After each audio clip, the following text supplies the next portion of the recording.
Ku izina ry'Imana Data na Mwana na Roho Mutagatifu. Amasomo n'inyigisho byo ku wa kane w'icyumweru cya 19 mu byumweru bisanzwe by'umwaka wa Liturushiya B. Murabigezwaho na Padiri Janvier.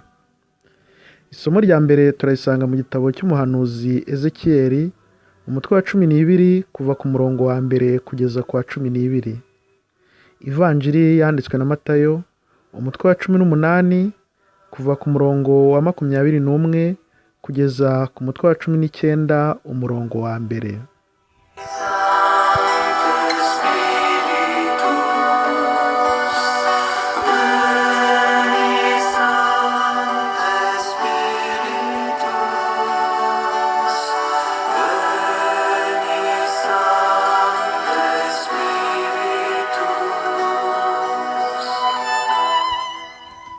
Isomo ryo mu gitabo cy'umuhanuzi Ezekiyeli.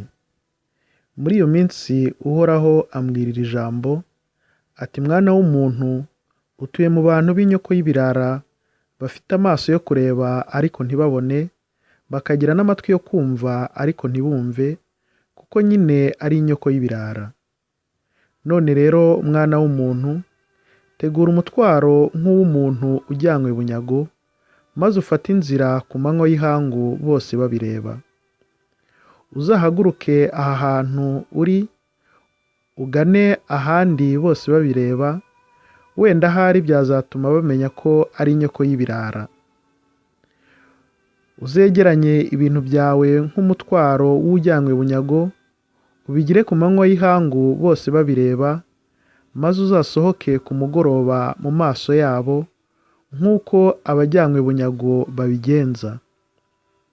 Uzacukure mu rukuta umwenge wo gusohokeramo bose babireba, ushyire umutwaro wawe ku rutugu, usohoke mu kabwibwi bose babireba, ariko kandi uzipfuke mu maso kugira ngo utareba igihugu, kuko nagushyiriyeho kubera umuryango wa Isiraheli ikimenyetso. Nuko ngenza ntyo nkurikije itegeko nahawe, ku manywa y'ihangu negeranya ibintu byanjye nk'umutwaro w'ujyanywe bunyago, nimugoroba ncukura umwenge mu rukuta nkoresheje ikiganza, hanyuma mu kabwibwi ndasohoka n'umutwaro wanjye ku rutugu bose babireba. Mu gitondo cya kare Uhoraho ambwirira ijambo, ati mwana w'umuntu, umuryango wa Isiraheli ni inyoko y'ibirara koko. Ntibanarushya bakubaza ngo nibura ibyo ukora ni ibiki? Noneho ubabwire uti dore uko Nyagasani Uhoraho avuze. Uhoraho araburira abatuye Yeruzalemu n'abo mu muryango wose wa Isiraheli aho batuye hose. Unababwire kandi uti mbabereye ikimenyetso. Uko nabigenje niko namwe bazabagenzereza, bazabatwara babajyane bunyago. Uw'igikomangoma uzaba ubarimo azashyira umutwaro we ku bitugu, maze igihe cy'akabwibwi azasohokere mu rukuta aho bazaba bacukuye ngo haboneke inzira, anipfuke mu maso kugira ngo atareba igihugu. Iryo ni ijambo ry'Imana.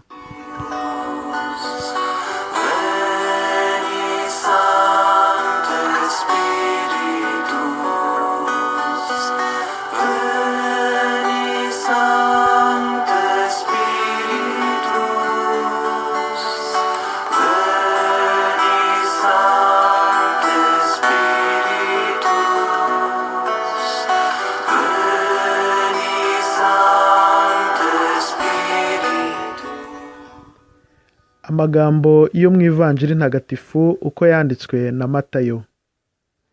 Muri icyo gihe Petero yegera Yezu aramubaza, ati Nyagasani, uwo tuva inimwe nancumuraho, nzamubabarire kangahe?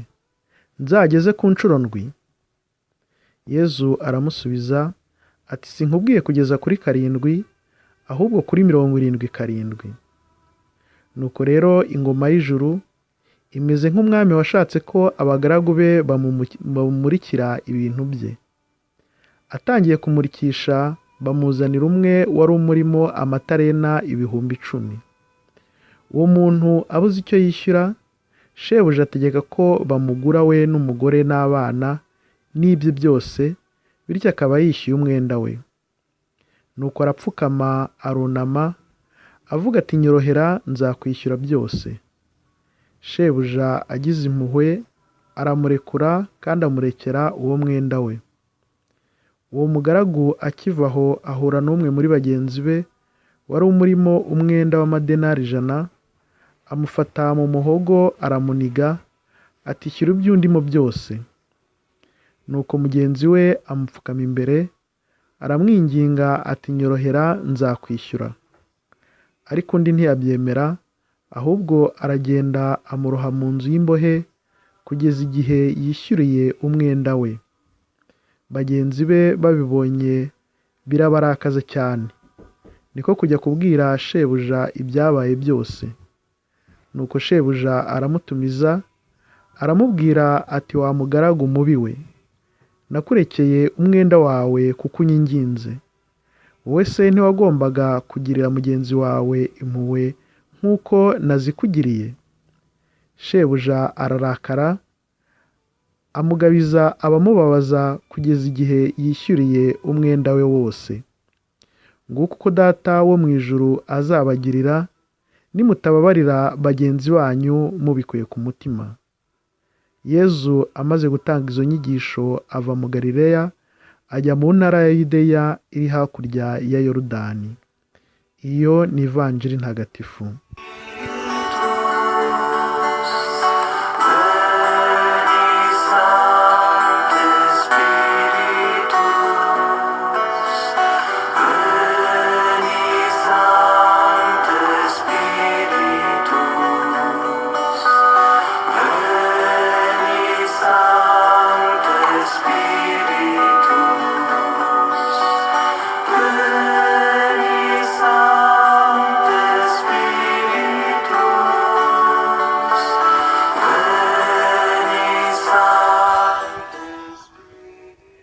Kwihanganira umuvandimwe.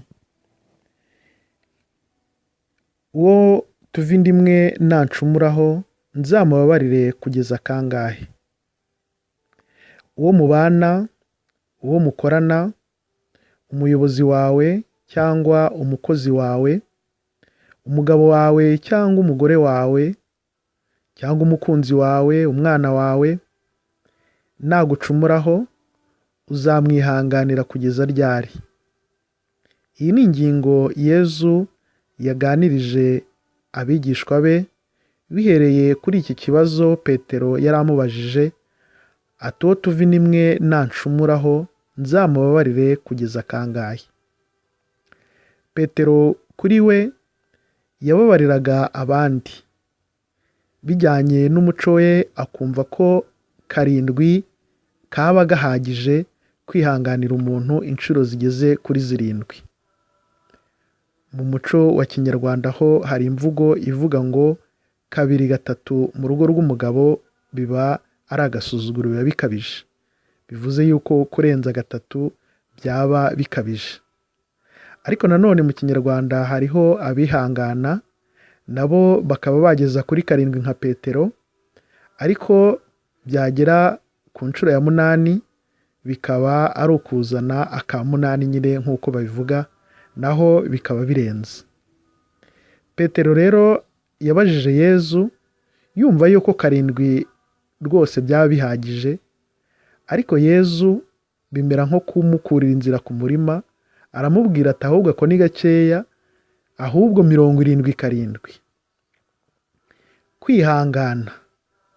Kwihangana ibi bireba ubivuga, iyo abivuga areba abandi. Ariko igikomeye ivanjiri ya none itwigisha ni uko ureba abandi gusa ukabona birenze. Ariko uramutse ubashije kwiyumvisha ko uburyo wihanganiramo abandi cyangwa ibyo wihanganiramo abandi, abo bandi nabo hari byinshi bakwihanganira birenze ibyo wowe wumva ko ubihanganiramo. Uramutse rero ubashije kwiyumvisha ko hari abandi bakwihanganira ibirenze, ntago byaguca intege zo kubihanganira nawe. Urugero Yezu yaruduhaye mu ivanjiri, aho yatubwiraga ku muntu umushebuja we yababariye umwenda munini, ariko we ntabashe kwihanganira mugenzi we wari umurimo umwenda mutoya. Ibi ngibi ni uko atabashaga kwibuka wa mwenda ukomeye shebuja yamusoneye, ahubwo we akareba gusa umwenda mugenzi we amurimo, bityo kwihangana bikamunanira. Ariko uko kwihangana byamunaniye kubera yuko atibukaga cyangwa atiyumvishaga ngo atekereze umwenda nawe yababariwe. Bityo rero Yezu akatwereka ko mu kwihanganira mugenzi wawe nawe, kugira ngo bitakuremerera, ugomba nawe kwibuka wa mwenda nawe mugenzi wawe aba yarakwihanganiye inshuro abandi nabo bakwihanganira. Iyo ubitekereje rero bituma kwihanganira abandi cyangwa kwihanganira mugenzi wawe nawe bitakugora. Umuntu utabasha kwihanganira abandi ni utazirikana uburyo abandi nabo bamwihanganira ibirenzeho. Ugasanga ni wa wundi utunga abandi urutoki, ariko yiyibagije ko nawe mu gutunga abandi urwo rutoki rumwe hari izindi 3 nawe ziba zimutunzeho zimureba. Akumva ko we muri we igihe cyose aba ari mukuri. Ibyo yakoze byose ari uko bifite impamvu cyangwa byari ngombwa ko abikora, ariko akirengagiza ko burya buri wese ashobora kugira impamvu ye, kandi impamvu ye ikaba itandukanye n'iy'undi. Abantu rero burya turatandukanye cyane, haba mu mico, mu myumvire, mu mvamutima, uburyo bwo gukora, uburyo abantu babaho, uko abagabo babaho cyangwa abagore, mu mitekerereze, mu mikorere, aho hose mu burere abantu baba baraciyemo, mu bintu bitandukanye, hari ibintu byinshi bituma abantu batandukana mu myumvire no mu mikorere. Ibyo rero kutabasha kubyiyumvisha bituma hari abantu benshi bagongana. Kwiyumvisha rero ko hari benshi bakwihanganira mu buryo bwawe bwo gukora cyangwa bwo gutekereza, bizatuma ubasha kwihanganira nawe abandi bitakugoye, bityo bitume ubuzima bugenda neza ntawe ubangamiwe cyangwa ntawe bigombye kurushya cyane. Yezu araduha urugero ku Mana itajya itwinuba ku nshuro zose tuyicumuraho, ahubwo ikagumya kutubeshaho, ikavubira imvura yayo n'izuba ku babi no ku beza. Kuki se iyo neza y'Imana itugirira igashaka no kuyigeza kuri abo bandi tubana, twayifungira amayira ntibagereho? Ubwo se wakwishima nawe iyo neza yayo bayifungiye amayira ntikugereho?